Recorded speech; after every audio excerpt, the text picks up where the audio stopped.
Assalamualaikum warahmatullahi wabarakatuh. Masih bersama Ilmuwan Deso. Di kesempatan hari ini kita mau coba untuk membuat tutorial pengisian sertifikasi dosen Kemdikbud Ristek sesi 2 tahun 2023. Kebetulan setelah kemarin kita membuat konten tentang pengisian sister, ini sudah masuk di panggilan eligible Serdos. Nah, langkah pertama kita coba masuk di menu layanan Serdos. Nah, pada menu layanan Serdos nanti akan muncul tampilan seperti ini. Jadi ada masa pengisian portofolio, misal ini mulai tanggal 12 hingga 28 September. Jadi pengisiannya cukup singkat dan ada beberapa aspek yang perlu kita isi dan itu cukup banyak memakan waktu, perhatian, tenaga, dan konsentrasi.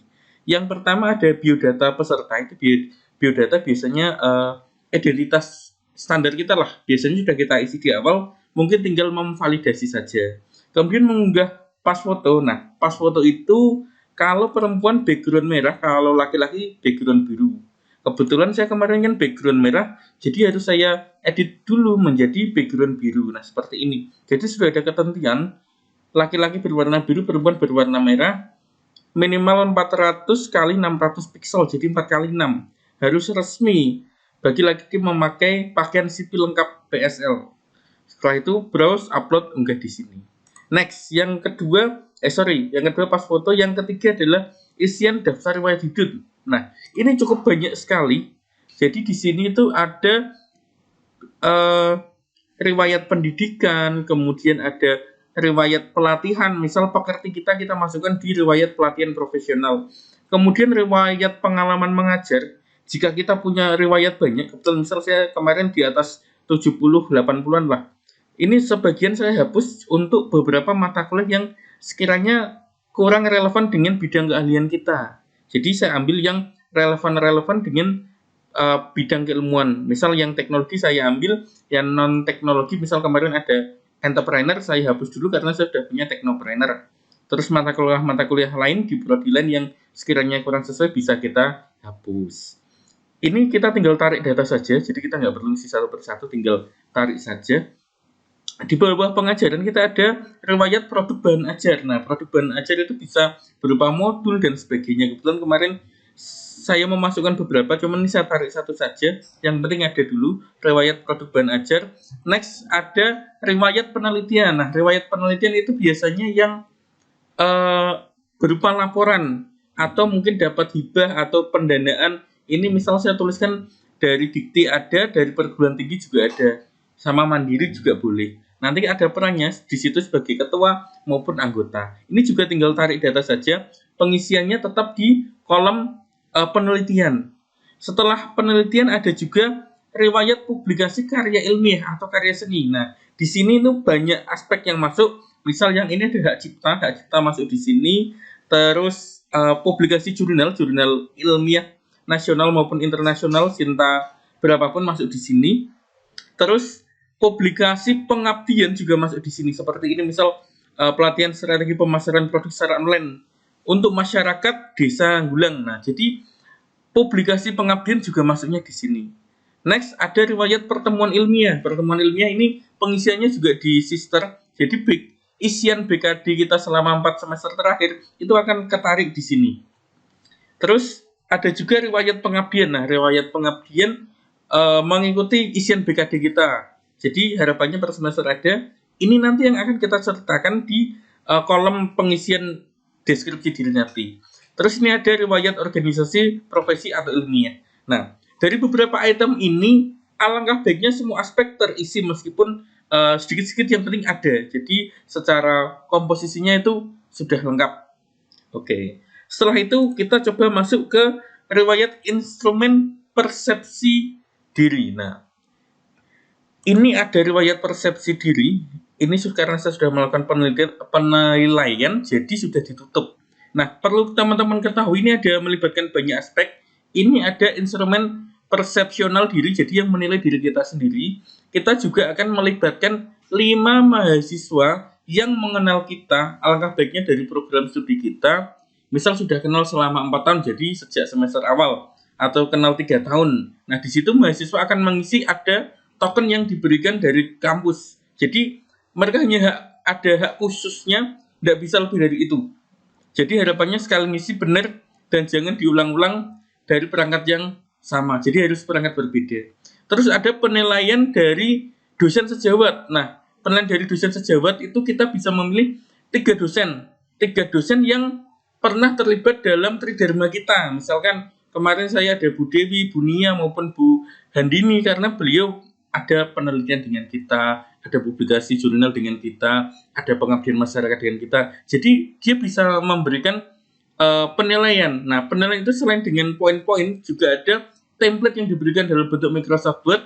Di situ ada isian, ada template-nya. Kita tinggal mengisi. Misal penelitian apa yang dilakukan bersama dengan kita dosen yang dinilai. Terus apa peran kita? Nah, di situ akan dituliskan. Pengabdian juga sama.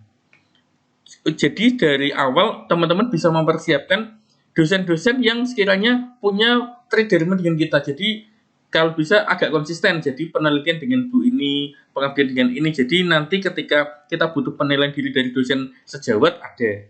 Terus yang terakhir ada penilaian dari pimpinan. Berhubung saya sebagai kaprodi, jadi pimpinan saya yang menilai adalah dekan. Nanti ada instrumen penilaian sendiri, silahkan kita isikan. Lanjut ke poin berikutnya. Nah, ini yang paling banyak sendiri. Ini karena saya sudah mengisi semua, jadi centangnya biru. Kalau sebelumnya itu centangnya merah semuanya. Ada penyusunan dokumen pernyataan diri dalam unjuk kerja Tridharma Perguruan Tinggi atau PDD UKT PT. Jadi sering ada istilah, nanti di YouTube kita juga ada PDD UKT PT, itu artinya ini pernyataan diri dosen dalam unjuk kerja Tridharma Perguruan Tinggi. Yang perlu diisi ini cukup banyak.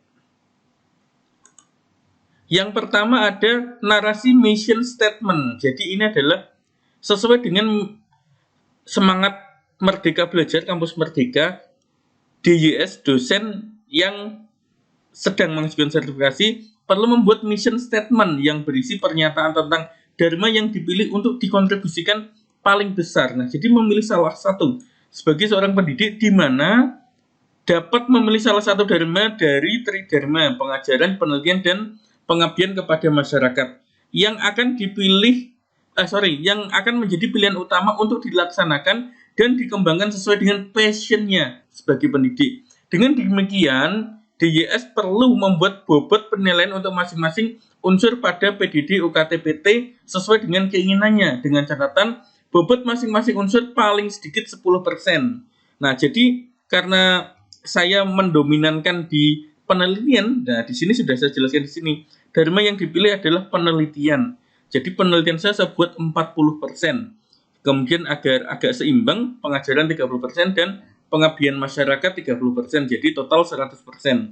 Di sini ada juga menu upload RPS. Jadi kita ada praktek mengajar yang divideokan di YouTube, terus kita publikasikan, ada dasarnya RPS, kita upload di sini. Nanti ada menu upload RPS, setelah itu simpan. Terus ada unsur penilaian pengajaran. Nah, ini adalah isinya video YouTube kita, contohnya. Nah, misal ini saya membuat video PDD UKT bidang pengajaran. Diusahakan waktunya sekitar 30 menit. Kurang sedikit tidak apa-apa lah.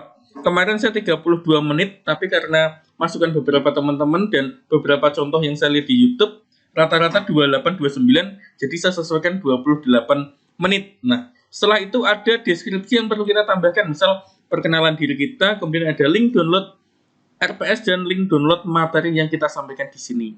Nah, pada video ini juga menampilkan kita menjelaskan tentang RPS kita, kemudian kita praktek mengajar secara langsung. Nah, pada video praktek mengajar ini teman-teman dapat mulai dari pembukaan, misal menyapa peserta didik, mengkondisikan, memfokuskan konsentrasi, presensi, doa, dan sebagainya. Terus ada materi inti, apakah teman-teman mode presentasi atau diskusi atau tanya jawab atau kuis. Nah, misal saya presentasi kemudian saya tambahkan kuis, misal saya tambahkan pakai Kahoot agar lebih tertarik mahasiswa, lebih kompetitif. Kemudian saya berikan reward meskipun hanya hadiah ya kecil-kecilan, yang penting ada happy-happynya. Terus kita sebagai pengajar kita juga perlu mobile memantau mahasiswa kita ketika praktik. Misal saya desain grafis, mahasiswa melakukan desain, kita bisa memantau secara langsung. Jadi ada interaksi dua arah antara dosen dan mahasiswa.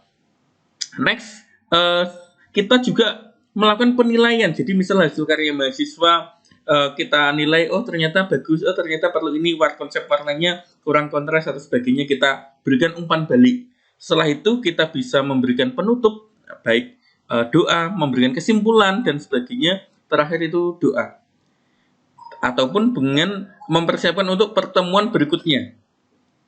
Ini untuk videonya, jadi harus publish dulu. Harus publish dan dapat dilihat oleh siapapun, karena nanti untuk penilaian. Next, kembali ke PDD UKT yang di sini. Setelah link YouTube kita pastekan di sini, kita akan memasukkan unsur penelitian dan publikasi karya ilmiah.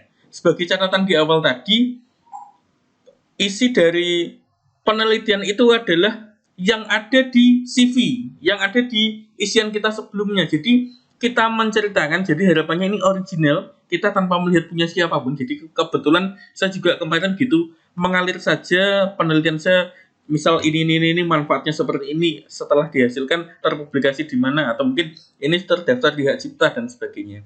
Terus minimal 150 kata, ini saya buat sekitar 200-an lah, 200 lebih dikit.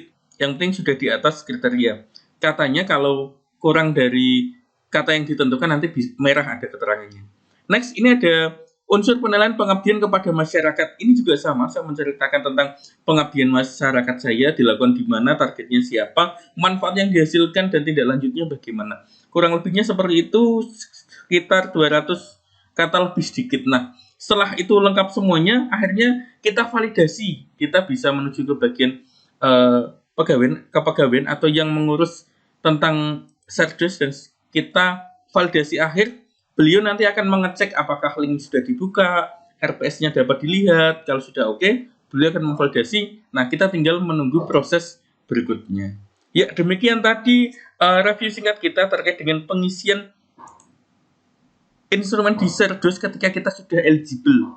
Pada video sebelumnya kemarin kan kita sudah membahas pengisian BKD untuk 4 semester dari unsur pengajaran, penelitian, pengabdian masyarakat, serta penunjang. Sekarang kita masuk di pengisian instrumen untuk Serdes. Baik, karena ini waktunya singkat, usahakan teman-teman sudah mempersiapkan diri lebih awal. Demikian tutorial singkat kita, semoga bermanfaat. Jika ada masukan atau mungkin ada hal-hal yang belum sesuai dari penjelasan saya tadi, silakan dituliskan di kolom komentar. Terima kasih, see you next time. Assalamualaikum warahmatullahi wabarakatuh.